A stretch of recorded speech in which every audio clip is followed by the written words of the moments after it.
People of YouTube, how is it going? It's Multiplier here for a quick little video sharing some important information.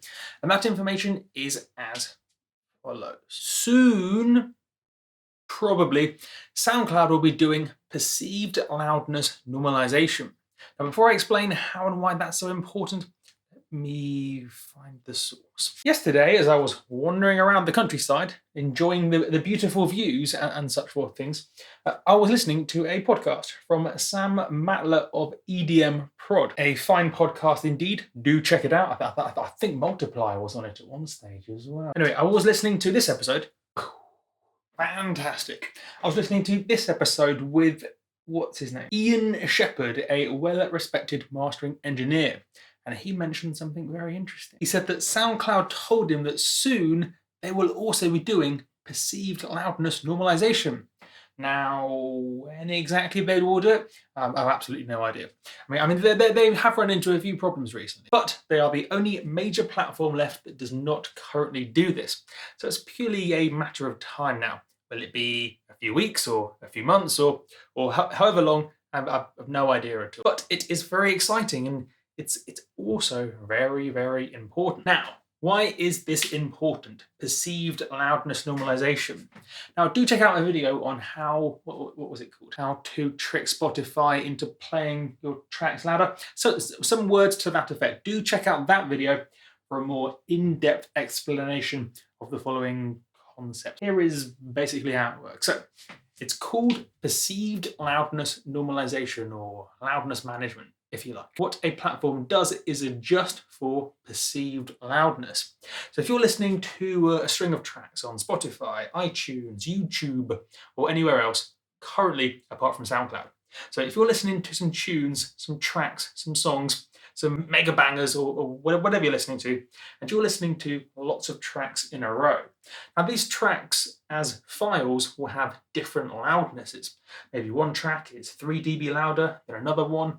Maybe that one is 2 dB louder than a different one, and so on. But of course, when you're just listening to them willy-nilly, you want to be hearing them at the same level of loudness.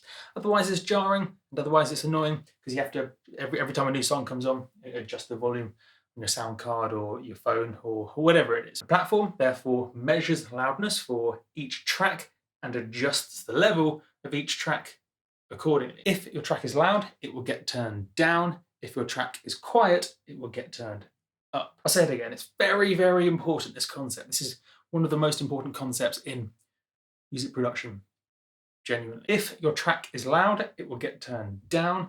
If your track is quiet, it will get turned up. Therefore, if you think about what this means, it's in your interest to make your track quiet and not loud.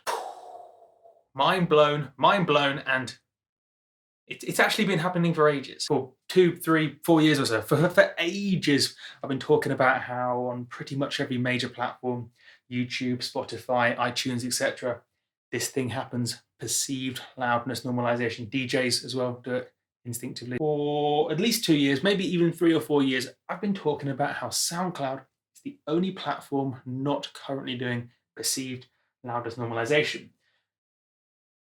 That will soon change. That is a good thing, and that is it's going to make everything much easier. Because before you had this really annoying situation where if you wanted your track to sound good almost everywhere, you wanted to make it quiet, but then it will sound worse on SoundCloud. But then if you want to make it win on SoundCloud, it sounds worse everywhere. So it was a bit. I suppose it's still technically a bit of a disaster getting loudness perfect for SoundCloud and everywhere else. But hopefully that will change soon. That'd be good. As I say, do check out, if that sparks your imagination a bit, do check out my video, How to Trick Spotify into Playing Your Track Louder. I think that was the title. Just type that in and then multiplier, and that will do the job, where I explain how to further manipulate the concept of loudness to really dial it in and give yourself that little bit of an extra edge. And also, as I think some of you may remember, I am planning on doing a full-length loudness video because it's actually a bit more complicated than I just showed you, told you. Words in practice, it's a lot more nuanced and complicated than I just explained. Yes, everything I explained is true and is the general approach. Quieter is better. That will get you 90% of the way, but that final bit of refinement when it comes to loudness and how loud should you make it, how do you make it loud, that's all very, very complicated. It's very, very difficult to also articulate in any form of logical structured way, because it's almost like if you've ever tried putting carpet, I mean, you don't even have to, you just imagine you're a carpet fitter. You're putting carpet in a room and you put one corner in and then you're like, oh, brilliant, one corner's in. And then you go to the other corner and, oh no, it's popped out a bit. That's all right, I'll fix it. I'll put it in, and then you go to that. Oh no, that one's not right. And then you do that, and then you get that corner, and then you go over there, and it's all wonky, and that's, yeah. And fine, I'll fix it. And then you put that corner in, and then put that footway, and then all you do one end, and it just pops out the other end. That is what happens when you're properly understanding loudness. Basically because of all the different playback scenarios, from phones, laptops, into club, into car, radio, etc., streaming platforms. They all have different headroom and complexities and I mean, as I say, it's about a 40-minute video if I do it extremely logically and concise. It's about an hour and a half of concepts, all of which make other concepts more confusing if I do it wrong. So I'm thinking about it. I just need to figure out the best way to do the video.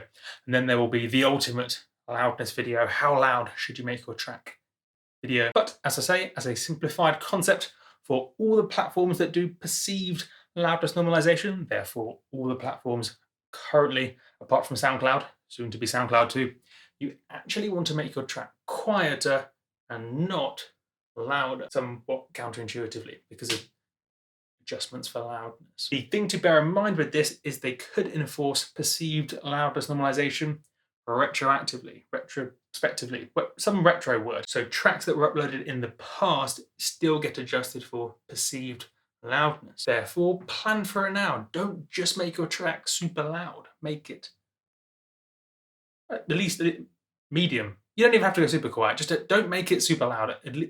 Medium's probably fine. It's when you push it way too loud, that's when you run into loads of problems. Their main problems is being horrible sounding tracks. So yes, look at that for a spin. Look at that for a spin. Some thoughts. Think about it. My name has been Multiplier, and I will catch you guys.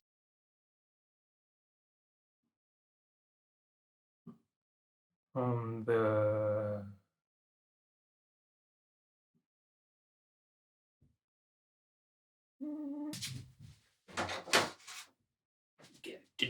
do one of these again. Catch you guys on the